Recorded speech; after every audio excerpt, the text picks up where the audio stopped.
El día de hoy vamos a ver el tema cardiopatías congénitas, dado por mi persona, Lizeth Peláez.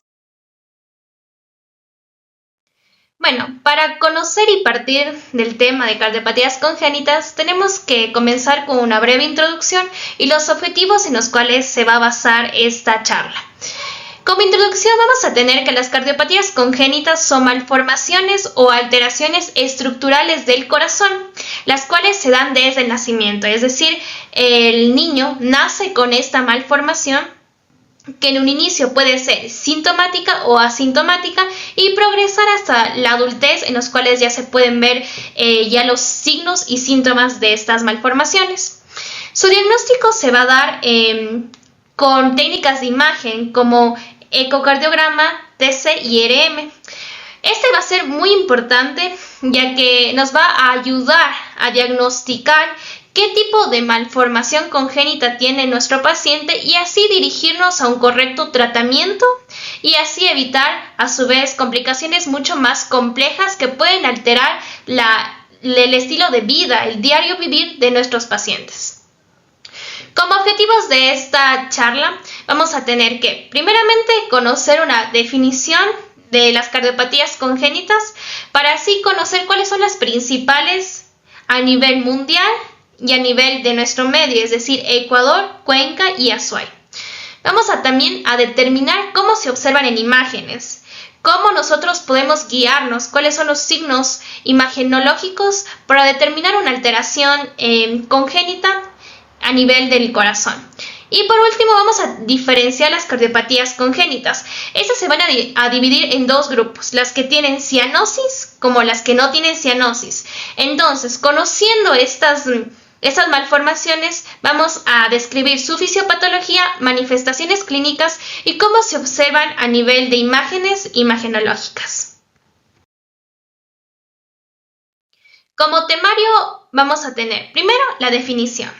Segundo, una epidemiología para conocer la frecuencia y la prevalencia de casos, semiología, la cual nos va a conducir también a un diagnóstico certero de mano de las imágenes radiológicas, un recuerdo anatómico, vamos a conocer también cómo se saca el índice cardiotorácico para evaluar el tamaño cardíaco, los patrones de vascularización pulmonar para conocer cómo está el estado hemodinámico y los grandes síndromes, los cuales, como ya les mencioné, se van a dividir en con cianosis y sin cianosis o también llamados acianóticos. Bueno, comenzando con la definición. ¿Qué es una cardiopatía congénita? Como ya les mencioné, es una afectación o una malformación de la estructura del corazón o de alguna de sus partes. Por ejemplo, puede haber una alteración a nivel de los tabiques interventriculares, de los tabiques interauriculares o a su vez de las válvulas que emergen de las cámaras cardíacas. Esto es un problema que sucede durante el desarrollo embrionario y por lo tanto el niño, en el momento de su nacimiento, ya tiene lo que es la cardiopatía congénita. En la niñez puede pasar con síntomas y signos leves y puede progresar a lo que es en la adultez, ya síntomas complejos que conducen a lo que es la atención médica. No se tiene una causa, digamos, única para este tipo de malformaciones, sino que es multifactorial, que va a incluir tres factores, lo que serán los genéticos, los ambientales y las enfermedades maternas. Por ejemplo, los ambientales. Una madre que se haya expuesto a químicos, a tóxicos como el alcohol, puede, digamos, tener una predisposición a adquirir estas malformaciones congénitas, como aquellas madres que tienen ya comorbilidades como la diabetes o enfermedades como la rubiola, también pueden predisponerse a este tipo de alteraciones congénitas. Bueno, ahora hablar de la epidemiología. Vamos a partir de Ecuador. En Ecuador se tiene una prevalencia de 4 a 8 por cada 1000 nacidos vivos y constituye la causa principal de mortalidad infantil. Entonces, ¿por qué es importante dar un diagnóstico certero? Porque como vemos, existe una alta prevalencia en la población infantil. Entonces, nosotros, con ayuda de las imágenes, vamos a poder diagnosticar y así evitar que se siga incrementando esta tasa de mortalidad. A nivel de Azuay existe una prevalencia de 2.38 por cada 1000 nacidos vivos. A nivel de Cuenca, una prevalencia de 2.78 por cada 1000 nacidos vivos. Y a nivel mundial existe una incidencia de 6 al 8%. Siguiendo en la epidemiología, tenemos las principales cardiopatías congénitas en cuanto a incidencia. En primer puesto tenemos una comunicación interventricular con un 20%, seguida con una estenosis pulmonar con comunicación interventricular con un 15%, un ductus persistente con un 12%, igual que una estenosis pulmonar y una comunicación interauricular con un 10%. Aquí tenemos las 5 principales cardiopatías congénitas. Como podemos ver en esta imagen, que es la más frecuente e incidente a nivel mundial, lo que es la comunicación interventricular, que como su nombre bien lo dice, se comunican los dos ventrículos, lo que no es normal en una persona sana. Como vemos, la sangre va a ir de una cavidad de mayor presión. En este caso, el corazón izquierdo maneja presiones mucho más altas que el corazón derecho. Por lo tanto, la comunicación se va a dar desde el lado izquierdo hacia el lado derecho, lo que va a hacer que aumente las presiones en el lado derecho, ya que es un corazón que no trabaja con altas presiones. Al trabajar con altas presiones va a hacer que aumente o se dilaten estos ventrículos y consiguiente los vasos que emergen de esta cámara cardíaca.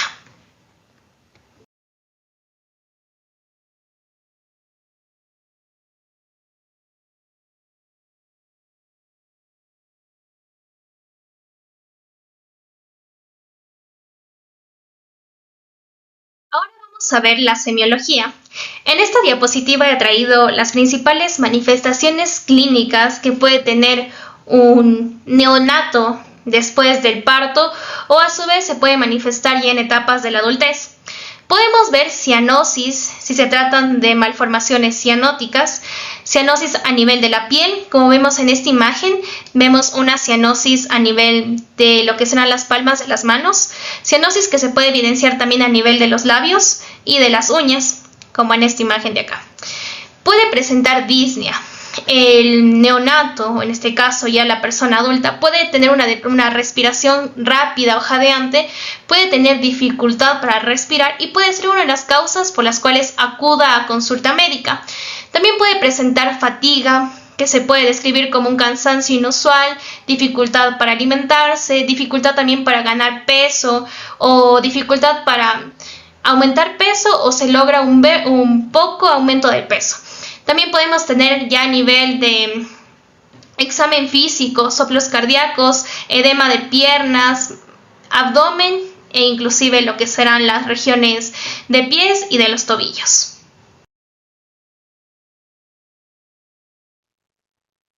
Ahora tenemos que conocer la embriología, es decir, las etapas de la formación del corazón y en qué etapa se puede alterar y formar lo que será una malformación congénita. Vamos a tener 6 etapas que han sido simplificadas para mejorar el aprendizaje. Como etapa 1 vamos a tener la migración de las células progenitoras que van a conducir a la formación y al desarrollo del tubo cardíaco. Como vemos, vamos a tener al tubo cardíaco. Vamos a tener como cuarta etapa la diferenciación de cavidades y estructuras. Como vemos, se van a ir diferenciando en lo que serán ventrículos y a su vez en aurículas o atrios. Y vamos a formar ya los tabiques en la quinta etapa. En esta etapa se puede ver alterada y predisponer a lo que será una comunicación interventricular, ya que no se formó correctamente o no se llegó a cerrar los tabiques interventriculares o interauriculares. Y a su vez, como sexta etapa, el desarrollo de las válvulas. En el lado derecho, válvula tricúspide, lado izquierdo, válvula mitral y a su vez de las válvulas aórticas y pulmonares se pueden ver también afectadas en este proceso. Ahora sí, como recuerdo anatómico también cabe destacar cómo está formado el corazón. El corazón es un músculo que va a estar formado por 3 capas. De más interno a más externo tenemos el endocardio, el miocardio que va a ser el músculo y a su vez un pericardio que va a estar recubriendo al corazón como tipo de membrana. Este va a estar formado por 4 cavidades. Vamos a tener los 2 ventrículos y 2 aurículas, tanto del lado derecho como del lado izquierdo. Aurículo como ventrículo van a estar separados por válvulas auriculoventriculares. Del lado derecho, tricúspide, el lado izquierdo mitral, y a su vez, aurículas derechas y aurículas izquierdas van a estar divididas por un tabique. Igual manera ocurre en ventrículos derecho e izquierdo, que van a ser separados por un tabique. Y a nivel de lo que será el ventrículo derecho va a emerger lo que será la arteria pulmonar, la válvula y la arteria pulmonar, y en el ventrículo izquierdo lo que será la válvula y la arteria aorta. Como vemos aquí en esta imagen, el corazón va a tener una función de bombear. Va a ser una bomba que va a bombear, valga la redundancia, lo que es la sangre. La sangre oxigenada desde lo que será la aorta de manera anterógrada hacia los diferentes tejidos y órganos periféricos y centrales, y a su vez va a retornar la sangre por las ramas derechas, corazón derecho, la sangre desoxigenada para llegar a realizar un intercambio gaseoso, es decir, cede el CO2 y se llena de oxígeno para de esta manera nuevamente llegar a todos los tejidos y alimentarlos.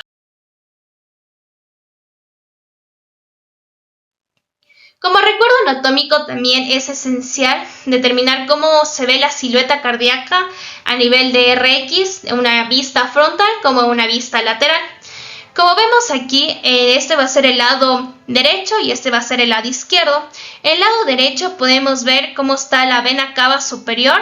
Aquí vamos a tener también el arco de la vena ácigos. Este va a ser la aurícula del lado derecho y a su vez la vena cava inferior. Aquí igual vemos cómo se pone un tipo gráfico de las estructuras.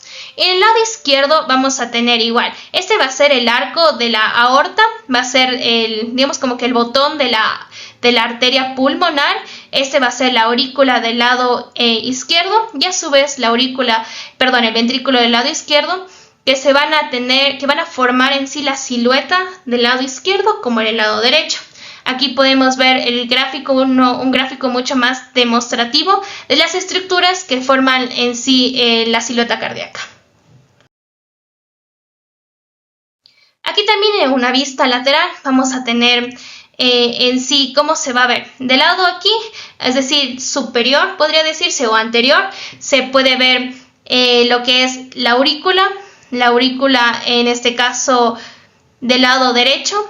Y posteriormente vamos a ver lo que será la aurícula izquierda, el ventrículo izquierdo, que van a ser las principales, estructuras que van a formar en sí en la silueta, pero de manera lateral. Ya, ahora vamos a ver los hallazgos radiológicos convencionales. Estos hallazgos radiológicos vamos a ver dos grandes grupos. Lo que es el tamaño cardíaco. Aquí se va a calcular el índice cardiotorácico y vamos a determinar también los patrones de vascularización pulmonar, que van a ser indicativos de cómo está el sistema hemodinámico, es decir, cómo está circulando la sangre. En cuanto al tamaño cardíaco, el tamaño cardíaco se va a calcular a partir del índice cardiotorácico. Este se va a calcular de la siguiente manera. Vamos a tener el diámetro, más largo o mayor del corazón dividido por el diámetro mayor del tórax. En este caso vamos a tener que A se va a sumar más B para determinar lo que es el diámetro del corazón, para dividirlo con el diámetro del tórax. Esta va a ser la relación A más B dividido para C. Lo normal va a ser 0.5, 50%. Si ya existe un aumento de este índice cardiotorácico, se dice que existe una cardiomegalia, es decir, aumento del órgano, del corazón. Aquí tenemos cómo se interpretarían los valores del índice cardiotorácico si se llegasen a aumentar, es decir, más de 0.5.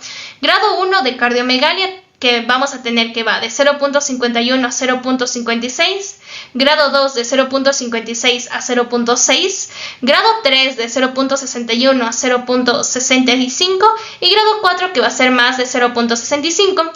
Este cuadrito nos va a ser de mucha utilidad cuando ya vamos a determinar qué grado de cardiomegalia, ya que va a ser muy importante determinar en qué grado se encuentra el paciente, ya que dependiendo de esto vamos a tener un peor o un mejor pronóstico. Prueba tu conocimiento. En estas dos RX vamos a determinar el índice cardiotorácico. En la primera de la derecha tenemos que A más B, es decir, el diámetro mayor del corazón va a ser de 4.8 y del tórax va a ser de 11.6. Teniendo en cuenta estos valores, determinemos cuál es el valor del índice cardiotorácico. Entonces sería 4.8 dividido para 11.6, que nos da un valor de 0.41, es decir, que está normal, dentro del rango que les establecí. En esta RX de la izquierda podemos ver a simple vista que ya no es normal en comparación con esta silueta cardíaca. Vemos que existe un aumento del diámetro del corazón. Entonces, a simple vista, ¿podemos decir que es una cardiomegalia? ¿Sí o no? Sí, claramente podemos decir, ya que está claramente aumentado el diámetro del corazón. En este caso sería mayor de 0.5. ¿Cuáles son los patrones de vascularización pulmonar? Vamos a tener 6 tipos de patrones. Estos nos van a reflejar, como ya les dije, el estado hemodinámico. Vamos a tener el patrón normal, el cortocircuito izquierda-derecha, el de hipertensión arterial pulmonar, hipertensión veno-capilar, disminución de la vascularización o también denominado oligoemia y a su vez el bicariante. Vamos a ir detallando cada uno de estos patrones. El patrón normal. Como su nombre lo dice, es normal, no hay ningún tipo de alteración. Como podemos ver en las imágenes, tenemos una vasculatura pulmonar normal que sigue una distribución en forma de árbol desde los cilios, siendo más grandes los vasos en las regiones centrales, es decir, a partir del ilio, y se van disminuyendo a nivel de las periferias. Aquí tenemos estas imágenes, en las cuales podemos ver una vascularización normal. En la imagen A tenemos una RX posterior-anterior en el que nos muestra la vascularización normal en este pulmón. Tenemos que sigue una distribución desde lo que serán los cilios pulmonares, haciéndose mucho más pequeños a nivel de las periferias, tanto superiores e inferiores. Y tenemos que aquí la arteria pulmonar es casi indistinguible porque existe una superposición del resto de estructuras a nivel del mediastino anterior. Aquí tenemos, esta es la imagen normal que, como podemos ver, es mucho más, digamos, grande o grueso a nivel de nivel periférico, a nivel central, a nivel de los cilios, y se va disminuyendo, siendo menor a nivel de los ápices que a nivel de las bases pulmonares.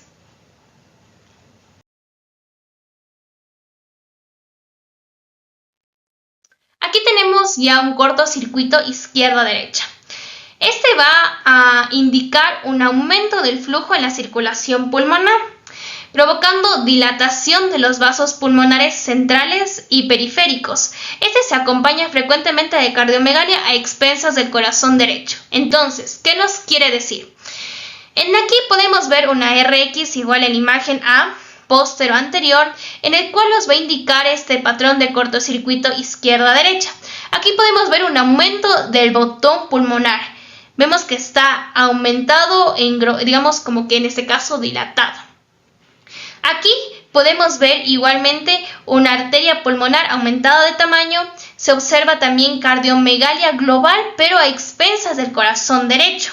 Vemos que las estructuras derechas van a aumentar de tamaño. Igualmente en este gráfico podemos ver que existe un aumento del calibre de los vasos. Aquí vemos que ya no es el mismo patrón, que va a ser disminuido a nivel de los ápices y aumentado a nivel de las bases. Aquí vemos que existe un aumento de la distribución sanguínea. Y aquí vemos este engrosamiento, dilatación del botón aórtico. Patrón de hipertensión arterial pulmonar. Tenemos que existe un crecimiento de ambos ilios pulmonares, habitualmente acompañado de disminución del calibre de los vasos pulmonares periféricos. Entonces vemos que aquí están aumentados digamos, los vasos a nivel de los ilios, pero disminuidos a nivel de las periferias, tanto de los ápices como de las bases. Esto va a ser, ¿por qué? Porque existe un aumento de la presión a nivel de la arteria pulmonar, que va a ser mayor de 25 milímetros de mercurio. Vemos aquí en la primera imagen una radiografía simple de tórax posterior en un paciente que tiene EPOC, enfermedad pulmonar obstructiva crónica. Y aquí vemos en lo que ya les comenté, en esta disminución de, digamos, el flujo a nivel periférico.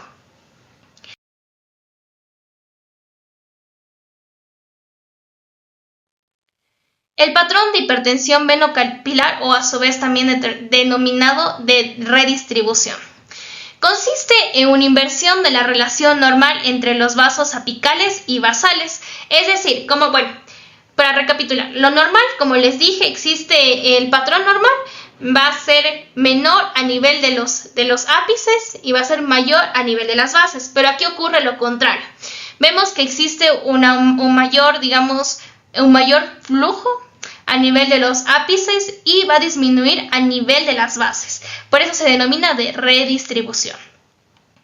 Aquí vemos igualmente la Rx, que va a estar, digamos, como que aumentado en sí el flujo a nivel de los ápices y disminuido hacia nivel de las bases.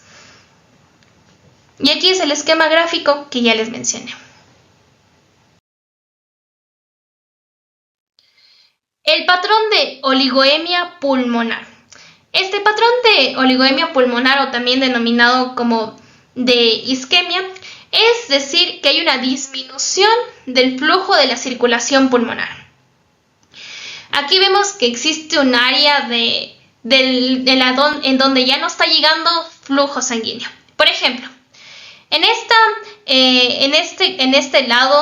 el lado izquierdo, vemos que ya no están abolidos, digamos, en sí el flujo. Y en el corazón derecho va a estar normal.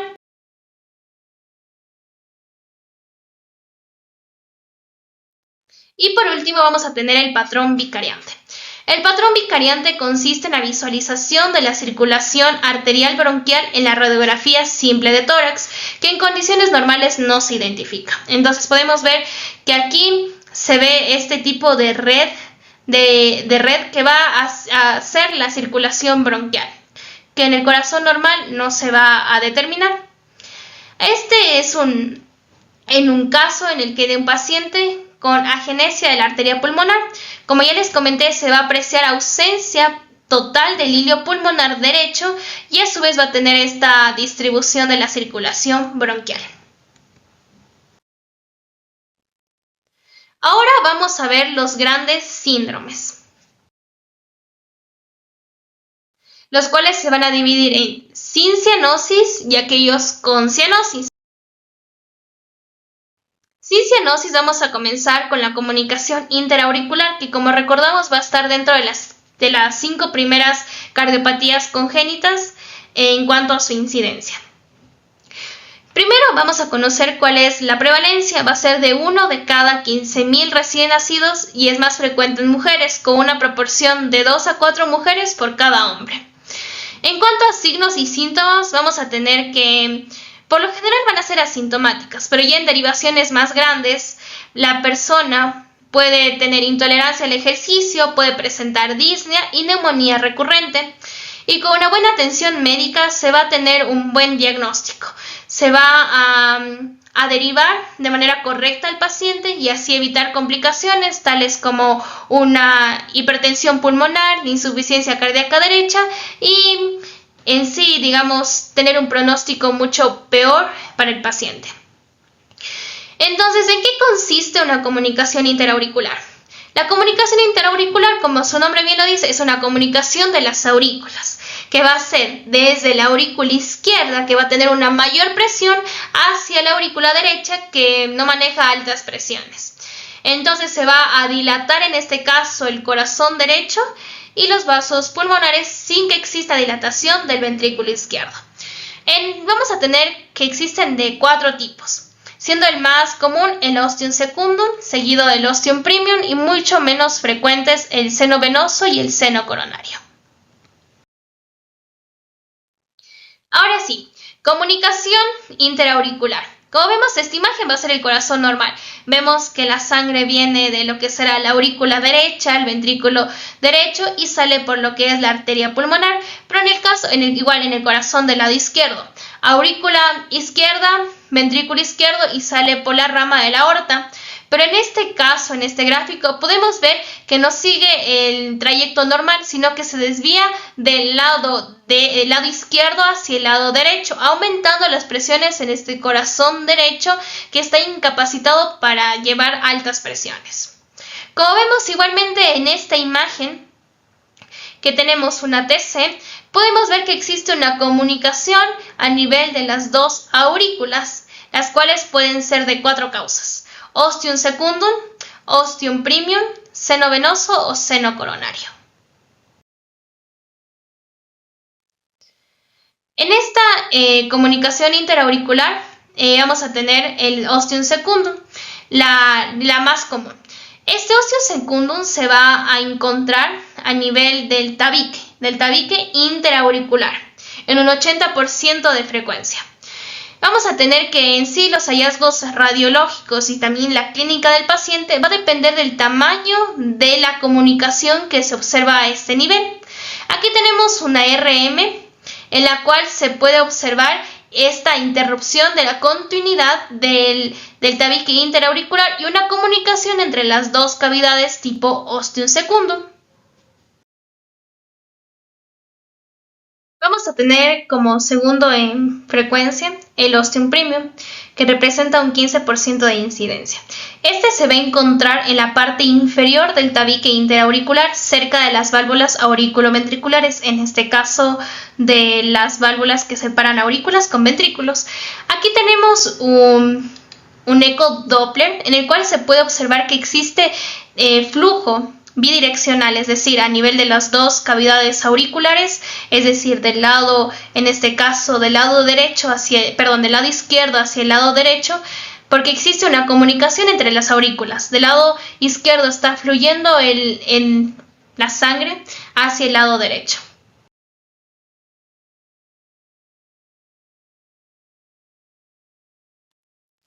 Vamos a tener igual un tipo seno venoso, el cual no va a ser muy común, va a representar un 4 al 11% de los defectos auriculares y por sí solo no es, digamos, un defecto interauricular, sino que también se acompaña de comunicación interauricular.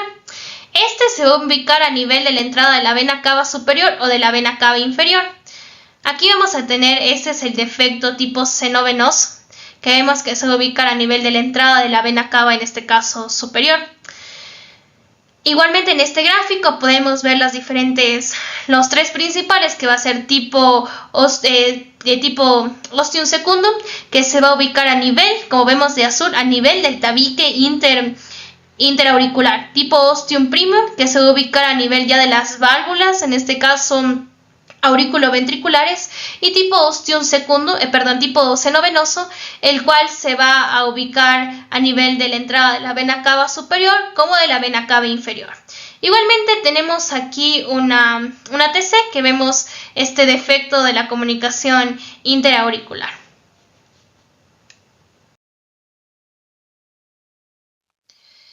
Ahora vamos a seguir también por el último tipo, que va a ser el tipo seno coronario. Este es el menos frecuente de los tres ya antes mencionados y va a ser un defecto en la aceptación entre la porción inferior de la aurícula izquierda y de la cubierta superior del seno coronario, por donde puede comunicar la aurícula derecha con la aurícula izquierda. Como vemos, aquí va a estar el defecto del tipo seno coronario, que va a ser el menos común. Va a ser mayor incidencia y frecuencia del ostium secundum, que va a ser a nivel del tabique interauricular, ostium premium, a nivel de las válvulas auriculoventriculares, tipo seno venoso, que va a ser a nivel ya de la entrada de la vena cava superior, de la vena cava inferior, y por último, el seno coronario. Aquí vemos esta comunicación interauricular, como el flujo va a circular del lado, en este caso izquierdo, hacia el lado derecho. a nivel de las aurículas. Igualmente en esta TC axial simple vemos un defecto del tabique interauricular, que vemos que es un defecto aproximadamente de 1 centímetro por 0.5 centímetros, sugestivo de la causa de un ostium secundum.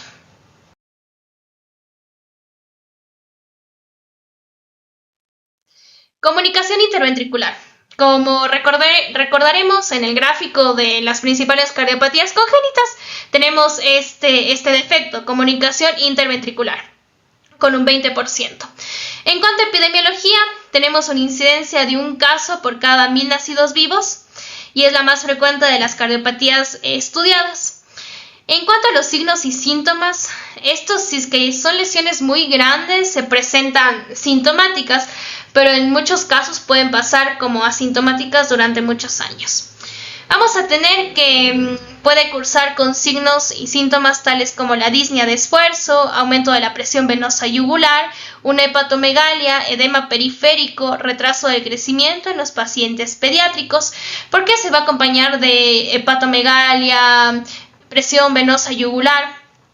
Porque va a aumentar las presiones del lado derecho. Esto va a hacer que aumente la presión a nivel de las venas yugulares y a su vez también de las venas cavas superior e inferior, haciendo que aumente la presión a nivel del hígado, por ejemplo. En cuanto a fisiopatología, tenemos que es un defecto, en este caso del tabique interventricular, que va a separar los dos ventrículos, que va a hacer que la sangre pase desde el lado izquierdo hacia el lado derecho, en un corazón derecho que no maneja altas presiones, haciendo que este corazón se dilate y presentando la clínica en estos pacientes.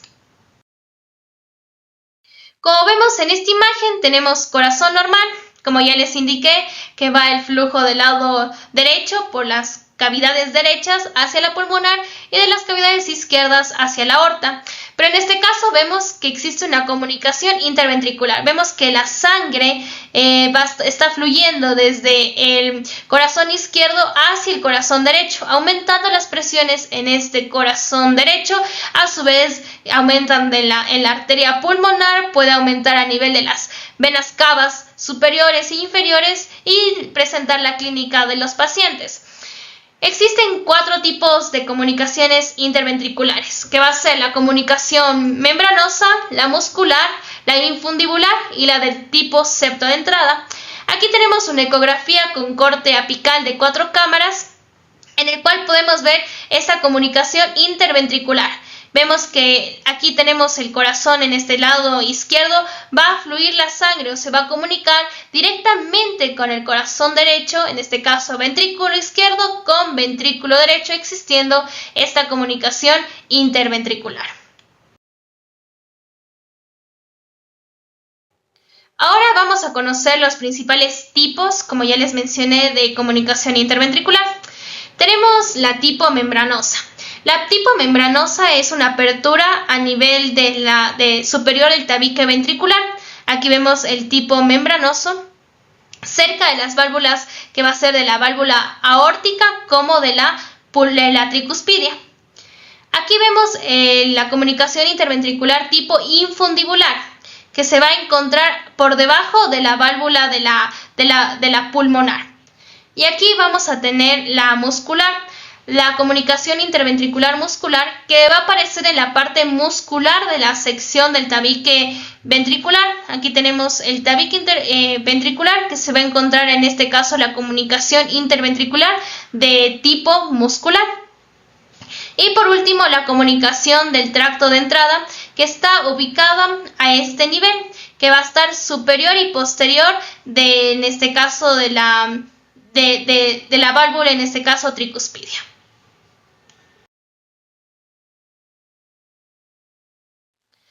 Aquí vemos igualmente un ecodoppler en el cual se puede observar una comunicación, es decir, un flujo bidireccional desde el corazón, en este caso izquierdo, mandando señal hacia el corazón del lado derecho. Aquí vemos igual una TC, Una TC con contraste en el cual se puede observar una comunicación interventricular se considera una comunicación pequeña, no tan significativa, lo que puede corresponder a una clínica incierta.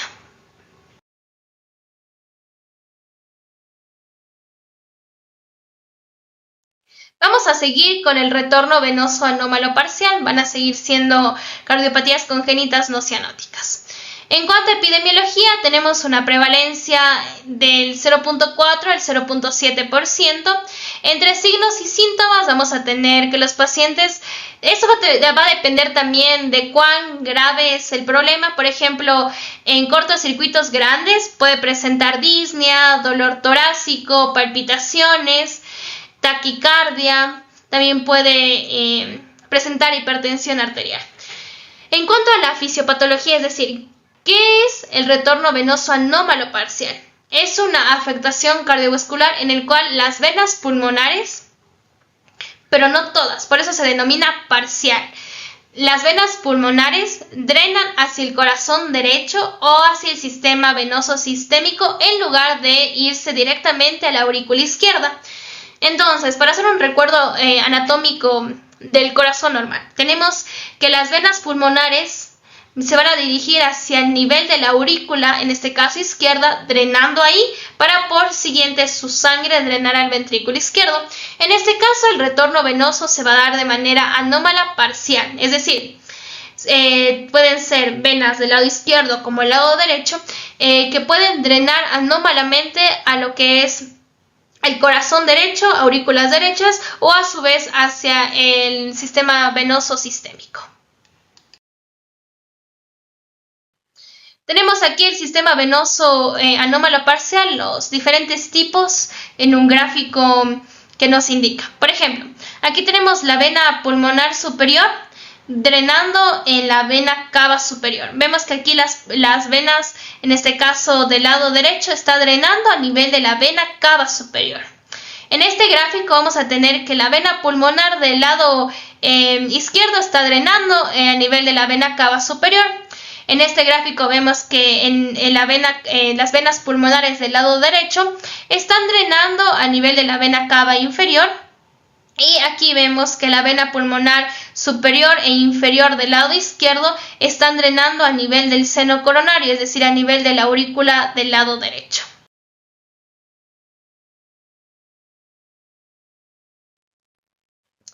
Aquí vemos igual ciertas imágenes. Vamos a tener en la imagen A una radiografía de tórax en la que se ve un crecimiento de la aurícula derecha.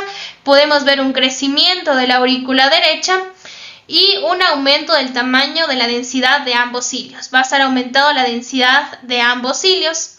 Aquí tenemos la imagen B y C. Tenemos una reconstrucción en 3D en el que se confirma la existencia de un drenaje de la vena lobar superior de tipo anómala, porque aquí vemos las venas pulmonares que están drenando en la vena cava superior, igualmente aquí como drenan a nivel de la vena cava superior.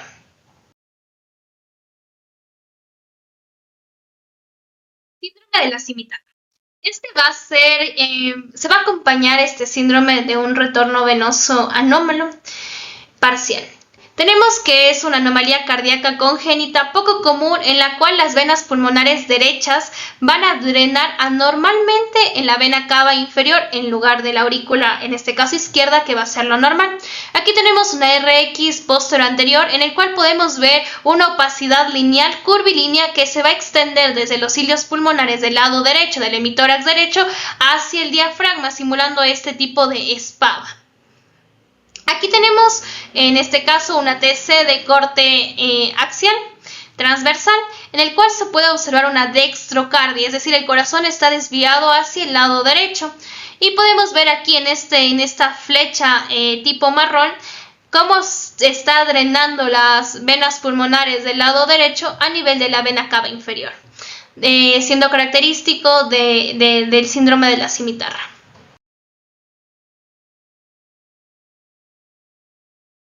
Conducto arterioso persistente, otro síndrome sin cianosis. Vamos a conocer su epidemiología. Aparece 1 de cada 2.000 nacidos vivos y supone entre el 5 al 10% de las cardiopatías congénitas. Es más frecuente en mujeres con una prevalencia de 2 mujeres por cada hombre. Entre los signos y síntomas que acompañan a esta malformación tenemos que si es pequeño puede pasar asintomático, pero si ya llega a ser mucho más complejo puede presentar disnea, respiración rápida e inclusive fatiga. ¿En qué consiste este conducto arterioso persistente? Hay que recordar que durante el desarrollo embrionario va a haber un conducto que va a ser, digamos, persistente en el embrión, en el feto, que va a ser que conecte, este conducto va a conectar, como su nombre me lo dice, la aorta y la arteria pulmonar, pero ya cuando posterior al nacimiento esa se tiene que cerrar, se tiene que obliterar, pero en ciertos casos permanece aún permeable, produciendo este síndrome de conducto arterioso persistente. Aquí tenemos en este esquema en el que podemos ver que existe un conducto que comunica directamente lo que es la aorta con la pulmonar, que tiene que estar cerrado en una persona sana. Va a depender igualmente de qué tipo de conducto para la sintomatología del paciente. Tenemos una diversa clasificación de los conductos. Tipo A tenemos el cónico, en el que tiene una forma de cono. Vemos que tiene una forma de cono con una amplia apertura en el extremo de la arteria pulmonar y se va ensanchando a nivel de la aorta. Vemos aquí el tipo B o tipo ventana, que se caracteriza por ser un conducto corto pero ancho y que forma una especie de ventana. Tipo C, que se va a denominar tubular. ¿Por qué? Porque es en forma de tubo. Tenemos un diámetro uniforme de manera longitudinal. El tipo D, que va a ser el complejo, se distingue por tener múltiples ensanchamientos. Vemos aquí un ensanchamiento aquí a nivel, digamos, como proximal y a nivel distal. Y por último, el tipo E, o también denominado alargado, es un conducto largo que tiene múltiples curvas y, digamos, tortuosidades. Aquí tenemos una angio TC que se va a enfocar a nivel del arco aórtico, en el cual se puede ver esta comunicación o este conducto aún persistente. Aquí tenemos una tomografía computarizada que revela aún la presencia de este conducto arterioso persistente en un paciente de 54 años de edad. Y en la imagen B tenemos una imagen en reconstrucción 3D por tomografía, que igualmente vemos la persistencia de este ducto arterial permeable que comunica tanto la aorta como la arteria pulmonar. Vamos a tener la estenosis aórtica. La estenosis aórtica va a ser muy frecuente igualmente. Tenemos una epidemiología, una prevalencia que afecta principalmente a varones, que una prevalencia de 4:1 es 4 varones en una mujer. Ya, en cuanto a los signos y síntomas, vamos a tener la triada clásica, que va a ser angina de pecho, disnea y síncope, que nos puede orientar ya a un diagnóstico definitivo de una estenosis aórtica. Y en cuanto a su fisiopatología, la estenosis va a ser como un estrechamiento, es decir, se va a obliterar la luz del vaso, va a ser mucho más pequeño su calibre digamos, en este caso de la aorta, que se ubica a nivel digamos, del ventrículo izquierdo. Aquí vemos esta estenosis. Vemos que aquí está la válvula aórtica y vemos que la sangre está fluyendo desde la aurícula hasta el ventrículo, pero aquí esta válvula está estrecha, está estenosada y el flujo va a ir, digamos, va a viajar con mayor dificultad y no va a poder, digamos, llegar en suficiente flujo. ¿Por qué? Porque cuando pasamos por un conducto muy estrecho no vamos a pasar completamente. Vamos a tener diferentes tipos. Aquí tenemos la estenosis valvular aórtica, la supravalvular y la subvalvular. Entonces tenemos la estenosis valvular. en la válvula aórtica en sí. Aquí tenemos la válvula aórtica, va a ocurrir el estrechamiento de la luz a nivel de la válvula aórtica. A nivel supravalvular, es decir, que se encuentra por encima de la válvula aórtica. Por ejemplo, aquí está la válvula, pero la estrechez ocurre en un tercio distal. Igualmente va a dificultar el flujo sanguíneo. Y una estenosis subvalvular que se va a encontrar por debajo de la válvula aórtica, principalmente en el tronco, en el tracto de salida del ventrículo izquierdo. Igualmente, si existe un ensanchamiento en este tracto de salida, va a hacer que se dificulte que la sangre viaje hacia el nivel de la aorta. Tenemos estas imágenes en angio-TC con contraste que podemos ver igualmente una estenosis aquí, una estenosis de la válvula aórtica con ciertas calcificaciones a nivel de las válvulas, que puede ser ya algo mucho, digamos, más característico en la vejez, que las válvulas ya se comienzan a calcificar y van a hacer que no se dilate completamente y que siempre permanezca un poco, digamos, estrecha esta válvula. Y aquí podemos ver que se evidencia una clara hipertrofia ventricular del lado izquierdo. ¿Por qué? Porque la sangre no está saliendo completamente y se está encharcando, digamos. Está regresando y se está acumulando y aumentando, en este caso, la capacidad del ventrículo izquierdo. Igualmente aquí tenemos esta estrechez con acompañamiento de las calcificaciones. Estenosis pulmonar. Ya vimos una estenosis de la aorta, de uno de los grandes vasos. Ahora vamos a ver del otro gran vaso, que es de la arteria pulmonar, de la cual va a emerger a nivel del ventrículo del lado derecho. En cuanto a su epidemiología, tenemos que la estenosis pulmonar va a ser casi un 100%, un 95% congénita, y por lo tanto afecta principalmente al grupo pediátrico, a los niños que tienen ya malformaciones congénitas. En cuanto a sus signos y síntomas, vamos a tener que puede presentar una presión venosa yugular elevada y también la presencia de un soplo mesosistólico, pero igual va a depender de cuán grave sea en este caso la estrechez del vaso. Entonces, ¿cuál es su fisiopatología? Igualmente que a nivel de la aórtica, la pulmonar va a describir un estrechamiento de la abertura de la válvula pulmonar, lo que va a hacer que el flujo de sangre del ventrículo derecho no viaje completamente hacia lo que es la arteria pulmonar y se comience a ver un flujo, digamos, como retrógrado, comienza a viajar a la inversa. Aquí tenemos las principales tipos de estenosis de la pulmonar. Ya, ¿cuáles son las, digamos, qué se produce cuando existe una estenosis pulmonar? Se va a producir un mayor gradiente de presión a través de la válvula, es decir, la sangre, digamos, el flujo quiere vencer esta estrechez, va a haber un aumento de la presión a nivel de la válvula y una obstrucción del flujo desde el ventrículo derecho a la arteria pulmonar. Aquí vemos lo normal, el flujo está viajando normalmente, pero aquí esta válvula está haciendo un obstáculo para el flujo, lo que va a hacer que aumente la presión a nivel a través de la válvula y va a existir claramente una obstrucción del flujo. Vamos a tener de tres tipos: la estenosis valvular, la subvalvular y la supravalvular, como ocurrió también con la aorta. La estenosis valvular pulmonar es la más común, es decir, hay la estrechez a nivel propio de la válvula, que por lo general, como recordaremos, vamos a tener las tres capas o las tres valvas, que va a ser 1, 2 y 3. Estas válvulas se encuentran engrosadas o fusionadas, dificultando el paso de la sangre y pueden generar, en este caso ya vemos claramente una estenosis.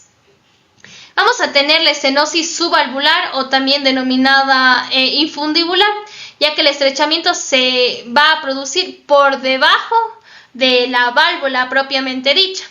Esta puede ser causada por un engrosamiento del músculo cardíaco, es decir, este ventrículo está engrosado, que va a dificultar que la sangre progrese hacia lo que es la arteria pulmonar. Y por último vamos a tener la estenosis, en este caso supravalvular. El estrechamiento no está ni abajo ni en la propia válvula, sino que está por encima de la válvula, generando igualmente una obstrucción al flujo. Esta se puede asociar con el síndrome de Williams o el síndrome de Allingier.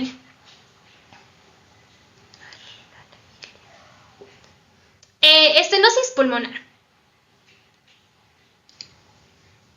Bueno, en este gráfico podemos ver cómo se produce la estenosis. Vemos que lo normal va a ser cuando es, digamos, lo normal en este lado, en el lado derecho. La válvula cerrada, y en este caso la válvula cerrada vemos que no se cierra por completo porque igual va a haber un área de estenosis. Cuando la válvula está, digamos, abierta en un corazón normal, vemos que existe un diámetro normal, una clara luz del vaso. Aquí vemos una disminución de la luz del vaso con una área claramente estenótica. Ya, aquí tenemos una RM y en este caso vamos a tener ecocardiogramas. En la RM vemos una estenosis de la válvula, en este caso de la pulmonar. Igual aquí tenemos un ventrículo derecho, vemos que está dilatado por la estenosis que ocurre a nivel de la arteria pulmonar. Perdón, de la válvula pulmonar. Aquí tenemos los ecocardiogramas que nos muestra aquí, esta va a ser la válvula pulmonar que está engrosada, pero nos mencionaba que aún estaba cumpliendo su función de apertura y cierre. Y en esta imagen, igualmente en el ecocardiograma, vemos igualmente una estenosis de la válvula pulmonar, lo que va a dificultar el flujo retrógrado.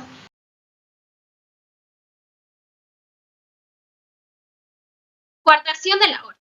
Esto también va a ser una malformación que no va a conllevar cianosis. En cuanto a su epidemiología, tenemos que van a representar entre el 5 al 8% de todos los defectos cardíacos congénitos y son más frecuentes en hombres que en mujeres, con una proporción de 2 a 3 hombres por cada mujer.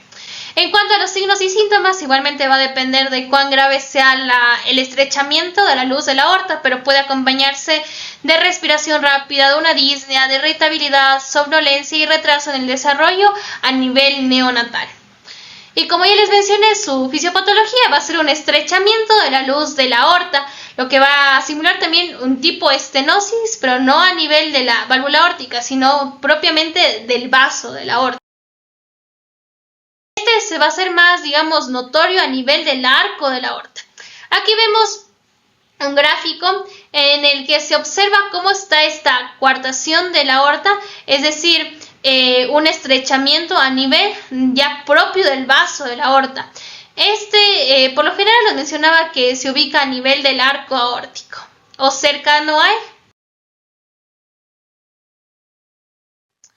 Aquí tenemos una angiotomografía computarizada en el gráfico A, que podemos observar igualmente esta coartación de la aorta en su porción ya descendente, cerca del arco aórtico, y en una reconstrucción igual en 3D se observa igual el mismo sitio de la estenosis de la arteria aorta. Aquí les he traído un caso clínico, una revisión de un artículo en el que nos mencionaba que la coartación de la aorta es una causa infradiagnosticada de hipertensión arterial secundaria, lo que antes no se creía que pudiese ser una causa de hipertensión. Ahora vamos a ver las malformaciones con cianosis, es decir, en este caso el neonato puede presentar coloración azulada a nivel de las palmas de las manos, a nivel peribucal o a nivel generalizado de la piel.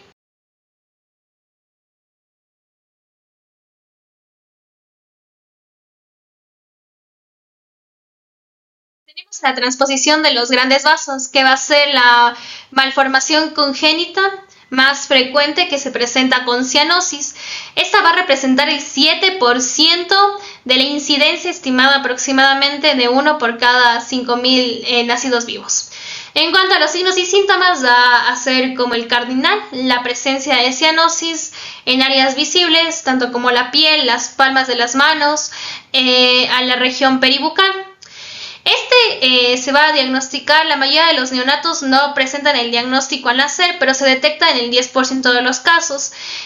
Reciben un diagnóstico entre el primer día y el final de la primera semana de vida. Ya vimos que lo principal va a ser la cianosis central.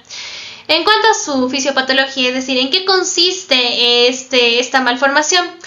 vamos a tener que la aorta va a surgir del ventrículo derecho y el tronco pulmonar del ventrículo izquierdo. Es decir, que existe una transposición, es decir, se invirtieron el lugar de los grandes vasos. La aorta va a salir en este caso del ventrículo derecho y la pulmonar del ventrículo izquierdo. Aquí tenemos las dos clasificaciones, que va a ser la dextrotransposición de los grandes vasos y la levotransposición de los grandes vasos. ¿En qué consiste la dextrotransposición de los grandes vasos? Vamos a tener que la aorta va a surgir del ventrículo derecho. Vemos que la aorta surge del ventrículo derecho y la levotransposición nos dice que los ventrículos están intercambiados y el ventrículo derecho, que es el más débil, ahora va a cumplir la función del ventrículo izquierdo. Es decir, se intercambiaron los roles. El ventrículo derecho va a tener que llevar la sangre retrógradamente, en cambio el ventrículo derecho tiene que llevar la sangre, digamos, la sangre desoxigenada de manera anterógrada. Tenemos tres imágenes en angio-TC en la que podemos observar una discordancia de las cavidades. Vemos que el ventrículo izquierdo está ubicado a nivel del lado, digamos, derecho, donde tiene que estar el ventrículo derecho, y el ventrículo derecho está en el lugar del ventrículo izquierdo. Igual vemos una discordancia, ya que la aorta, la arteria aorta, está emergiendo del ventrículo, en este caso derecho, lo que no tiene que hacer normalmente. Igualmente aquí vemos que el ventrículo izquierdo está emergiendo, está ubicado a nivel del lado derecho.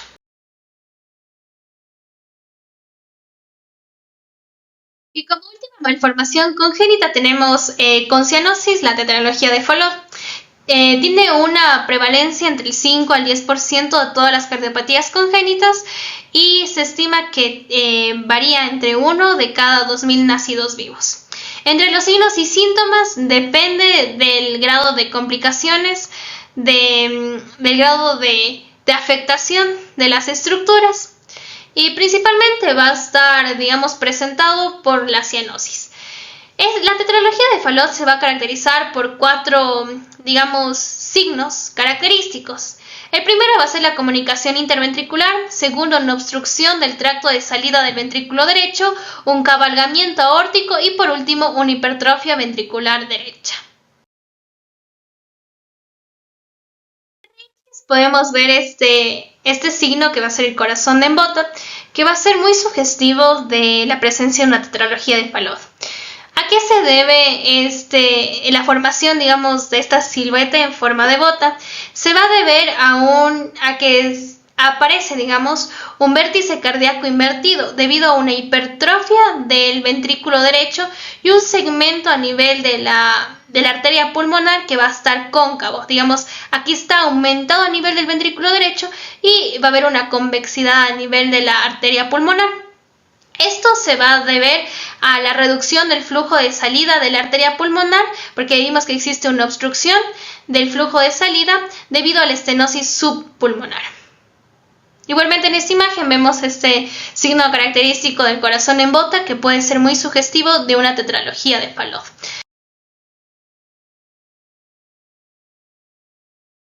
Aquí vamos a tener ecocardiogramas en los cuales se puede observar las características antes mencionadas de la tetralogía de Fallot. Por ejemplo, aquí podemos observar esta comunicación interventricular, dilatación en este caso del ventrículo derecho. Vemos una dilatación del ventrículo derecho, una comunicación. La aorta está cabalgada hacia nivel del septo interventricular. Y por último tendríamos que ver una estenosis de la pulmonar. Pero es una imagen clara de una tetralogía de Fallot. En esta también podemos observar que existe una ligera estenosis a nivel del tracto de salida del ventrículo derecho. Y como último tenemos la revisión de un caso clínico, el cual nos dice: varón de 6 años que fue llevado a sala de urgencias por su madre, quien refirió que presentó cianosis peribucal y en extremidades, acompañada de disnea de mediados esfuerzos. Cuenta con el antecedente de 4 crisis similares en el transcurso del último año que mejoraban cuando el paciente se colocaba en cuclillas. Inició con el padecimiento desde el nacimiento con cuadros recurrentes de cianosis peribucal y diaforesis durante la alimentación. Se detectó un soplo al año de edad, el cual fue diagnosticado como funcional y no recibió seguimiento ni tratamiento médico. A la exploración física se encontró retraso en el desarrollo físico y saturación del 73% con aire ambiente. En cuanto a imágenes, se encuentran las siguientes. En una RX póster anterior se nos comenta que se observa una silueta cardíaca en forma de bota, y también se realizó un ecocardiograma que nos comenta que existe una comunicación interventricular entre los ventrículos, un cargamiento de la aorta y un crecimiento del ventrículo derecho, sugestivo de que diagnóstico de una tetralogía de Fallot. Finalmente, como conclusiones, tenemos las siguientes. Las cardiopatías congénitas representan la principal causa de muerte en la población infantil y su diagnóstico precoz es sumamente importante y fundamental para prevenir complicaciones a futuro. Este diagnóstico precoz se va a realizar con la ayuda de las técnicas imagenológicas, por lo cual es fundamental conocer qué técnicas debemos aplicar para así evitar, como ya les comenté, complicaciones en la vida futura del paciente. Como técnica de elección vamos a tener el ecocardiograma, seguida de resonancia magnética y TC, las cuales nos van a ayudar para determinar la anatomía del corazón y también al momento de planificar tratamientos quirúrgicos o intervencionistas. Como vimos en la charla, las malformaciones congénitas se van a clasificar en 2 grandes grupos, aquellas que tienen cianosis y aquellas que no tienen cianosis o también denominadas acianóticas. Siendo las más comunes las acianóticas, las comunicaciones interventriculares, interauriculares y en cuanto a cianóticas, lo que es la transposición de los grandes vasos y la tetralogía de Fallot. Y por último, tenemos que muchas cardiopatías congénitas tienen un manejo exitoso si se llega a tener un diagnóstico precoz, en cual esté en nuestras manos realizarlo. Tenemos aquí las referencias que se han tomado en cuenta para la realización de esta charla. Y muchas gracias.